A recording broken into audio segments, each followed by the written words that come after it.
सरकार ने FY26 के लिए पहला एडवांस एस्टिमेट जारी कर दिया है। FY26 में रियल जीडीपी ग्रोथ 6.5% से बढ़कर 7.4% रहने का अनुमान है, जबकि नॉमिनल जीडीपी ग्रोथ 9.8% से घटकर 8% रह सकती है। वहीं रियल जीवीए ग्रोथ 6.4% से बढ़कर 7.3% रहने का अनुमान है। जीडीपी के एडवांस एस्टिमेट पर डिटेल में बात करने के लिए हमारे साथ जुड़ी है केयर एज की चीफ इकोनॉमिस्ट रजनी सिन्हा। रजनी जी, बहुत बहुत स्वागत है आपका आवाज समाचार में। हम आपसे जानना चाहेंगे कि FY26 के लिए जीडीपी का पहला एडवांस अनुमान जारी हो गया है, कैसे लग रहे हैं ये आंकड़े? अगर ये डेटा को हम देखें तो ये बिल्कुल हमारे एक्सपेक्टेशंस के अराउंड है। हम एक्सपेक्ट कर रहे थे कि जीडीपी ग्रोथ 7.5% होगा और नंबर 7.4% आया है, तो मैं बोलूँगी ये हमारे एक्सपेक्टेशंस के अराउंड ही है। और अगर हम देखें तो इस साल बहुत सारा पॉजिटिव फैक्टर्स है जो कि सपोर्टिव है ग्रोथ के लिए। जैसे कि इन्फ्लेशन कम रहा है इस साल, इंटरेस्ट रेट्स कम हुआ है, जीएसटी रेट कट हुआ है, गवर्नमेंट केपेक्स पे बहुत स्ट्रांगली फोकस कर रही है, तो गवर्नमेंट का केपेक्स एक्सपेंडिचर फर्स्ट 8 मंथ्स का जो डेटा है, वो काफ़ी अच्छा है, मोर देन 20% ग्रोथ दिख रहा है उसमें। तो ये सब कारणों के कारण और क्योंकि फर्स्ट हाफ का ग्रोथ ऑलरेडी 8% आया था, हम एक्सपेक्ट कर रहे थे कि सेकंड हाफ का ग्रोथ थोड़ा मॉडरेशन होगा, फिर भी अच्छा रहेगा। इसलिए पूरे साल का ग्रोथ जो 7.4% आया है, वो हमारे एक्सपेक्टेशंस के अराउंड है। आपने भी मेंशन किया कि जीएसटी में जो बड़े रिफॉर्म देखे हैं, इसका असर इन आंकड़ों में दिखा रहा है, लेकिन इस आगे और क्या असर दिखेगा, उस पर क्या उम्मीद है? सो आगे मैं बोलूँगी मेरे लिए इम्पोर्टेंट चीज़ होगा देखना कि एक्सटर्नल सेक्टर ग्लोबली क्या हो रहा है और उसका क्या असर इंडिया पे होता है। क्योंकि अगर हम देखें तो सितंबर से यूएस का हायर टैरिफ जो है 50% टैरिफ वो इफेक्टिव हो गया है और उसके कारण हमारा एक्सपोर्ट्स जो यूएस को जा रहा है वो लास्ट अगर हम 3 महीना का डेटा देखें सितंबर, अक्टूबर, नवंबर तो वहाँ कॉन्ट्रैक्शन हुआ है। एक्सपोर्ट्स गिरा है यूएस को। हालाँकि कुछ डाइवर्सिफिकेशन भी हुआ है, कुछ दूसरे देशों में जैसे कि चाइना में हमारा एक्सपोर्ट ग्रोथ बहुत बढ़ा है, तो ओवरऑल एक्सपोर्ट ग्रोथ फिर भी उतना इम्पैक्ट नहीं हुआ है। लेकिन ये एक कंसर्न है। दूसरा कंसर्न मैं बोलूँगी कि अगर हम देखें कैपिटल फ्लोज़ बिकॉज़ सेंटिमेंट्स ठीक नहीं है बिकॉज़ बाहर जो ग्लोबली टर्ब्युलेंस है और जो हाई टैरिफ है इंडिया पे, उसके कारण जो एफआईआई फ्लोज़ है, वो भी अच्छा नहीं रहा है। हम एफआईआई आउटफ्लोज़ देख रहे हैं। तो ये सब बहुत कुछ डिपेंड करेगा कि बाहर का क्या माहौल रहता है, बाहर क्यों जैसा कि हमने देखा है पिछले कुछ दिनों में ट्रेड रिलेटेड थ्रेट्स बहुत सारे न्यू थ्रेट्स आ रहे हैं, जैसा कि यूएस ने कुछ दिनों पहले प्रेसिडेंट ट्रम्प ने कहा कि और भी टैरिफ बढ़ा सकते हैं इंडिया पे। तो हमें चौकन्ना रहेगा कि रहना पड़ेगा कि एक्सटर्नल सेक्टर से क्या थ्रेट आ सकता है। अदरवाइज़ अगर मैं डोमेस्टिक देखूँ तो डोमेस्टिक थिंग्स काफ़ी कंट्रोल में है। इन्फ्लेशन भी अच्छा रहेगा आगे चल के भी, इंटरेस्ट रेट्स कम हैं। ऑलरेडी हम देख रहे हैं कि गवर्नमेंट केपेक्स अच्छा है, प्राइवेट केपेक्स में भी पिकअप होने का हमें साइंस दिख रहा है। तो मैं कहूँगी डोमेस्टिक फैक्टर्स तो कंट्रोल में है। आगे चल के इम्पोर्टेंट रहेगा कि जो बाकी एक्सटर्नल फैक्टर्स है, ग्लोबल सिनेरियो क्या होता है और उसका इम्पैक्ट इंडिया पे क्या होता है, वो इम्पोर्टेंट रहेगा। बिल्कुल, और साथ ही मैं ये भी जानना चाहूंगी कि इकोनॉमी में ग्रीन शूट्स कहाँ दिख रहे हैं?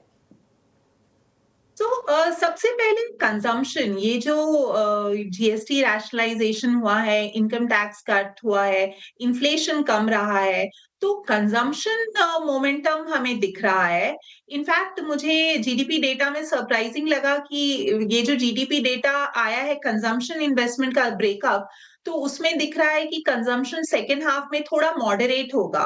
ग्रोथ जो कि अराउंड 7.5% था फर्स्ट हाफ में कंजम्पशन ग्रोथ, वो मॉडरेट होके 6.6% होगा सेकंड हाफ में। वो मुझे सरप्राइजिंग लगा क्योंकि हमें अच्छा कंजम्पशन मोमेंटम दिख रहा है अगर हम हाई फ्रीक्वेंसी इंडिकेटर्स भी देखें car sales and FMCG sales तो अब पिकअप दिख रहा है उसमें। ऑन जीएसटी रेट कट का अच्छा इम्पैक्ट हुआ है।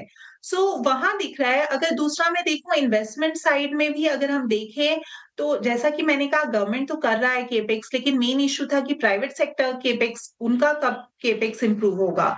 तो उसमें भी हम देख रहे हैं कि अगर हम न्यू ऑर्डर्स देखें कैपिटल गुड्स कंपनीज का, हमने वो एनालाइज किया, एक sample of capital goods company का न्यू ऑर्डर्स कैसा दिखता है आगे चल के, तो वो काफी अच्छा दिख रहा है। 20% ग्रोथ हुआ है FY25 में, और FY26 का भी जो 6 मंथ्स का डेटा है उसमें हम फिर से देख रहे हैं 7% ग्रोथ। तो न्यू ऑर्डर्स अच्छा ग्रोथ दिख रहा है, तो उससे हमें ये कॉन्फिडेंस मिल रहा है कि अगर कैपिटल गुड्स कंपनी में न्यू ऑर्डर्स ग्रोथ अच्छा है, तो ओवरऑल प्राइवेट केपेक्स अप होने की संभावना है। सो बिल्कुल। आई वुड से ये सब एरियाज है जिसमें हमें पॉजिटिव इंडिकेटर्स दिख रहा है। और अब कुछ ही दिनों में बजट भी आने वाला है, तो मैं आपसे जानना चाहूंगी, क्या अब ग्रोथ को पुश करने के लिए सरकार को बड़े रिफॉर्म्स की जरूरत है? आई थिंक लास्ट अगर हम देखें लास्ट फ्यू बजट्स में, तो बहुत कुछ reforms in fact last couple of years में हुआ है। जैसा कि मैंने कहा इनकम टैक्स कट ऑलरेडी हो गया है, जीएसटी रैशनलाइजेशन हुआ है ऑलरेडी। आई अब बजट में ना मोर स्ट्रक्चरल इश्यूज को देखना चाहिए। सो मैं बोलूंगी एक बहुत बड़ा स्ट्रक्चरल इशू इंडिया के लिए है कि हम कैसे ज्यादा जॉब्स क्रिएट करें। Because India consumption driven economy है, इसलिए बहुत इंपॉर्टेंट होगा कि जॉब्स क्रिएट होते रहे, वेजेस ग्रो, तभी लोग कंज्यूम करेंगे। और अगर हम जॉब्स की बात करें, तो अर्बन एरिया में काफी डिपेंडेंस है आईटी आईटीएस सेक्टर में, और उसमें फिर एआई के कारण उस पे भी इम्पैक्ट हो रहा है, जॉब्स पे हायरिंग वीक हो गया है। तो इस बजट पे फोकस होना चाहिए कि गवर्नमेंट आइडेंटिफाई करे सेक्टर्स जो कि लेबर इंटेंसिव है, जो जहाँ की एक्सपोर्ट ग्रोथ पोटेंशियल है, जैसे कि इलेक्ट्रॉनिक सेक्टर, ऑटो, फार्मा, जो कि एक्सपोर्ट पोटेंशियल है, और एम्प्लॉयमेंट पोटेंशियल भी हाई है। और अगर उस वो सब सेक्टर्स में इन्वेस्टमेंट को बढ़ावा दिया जाए और ग्रोथ को सपोर्ट किया जाए, तो ऑटोमेटिकली एम्प्लॉयमेंट जनरेशन भी बढ़ेगा।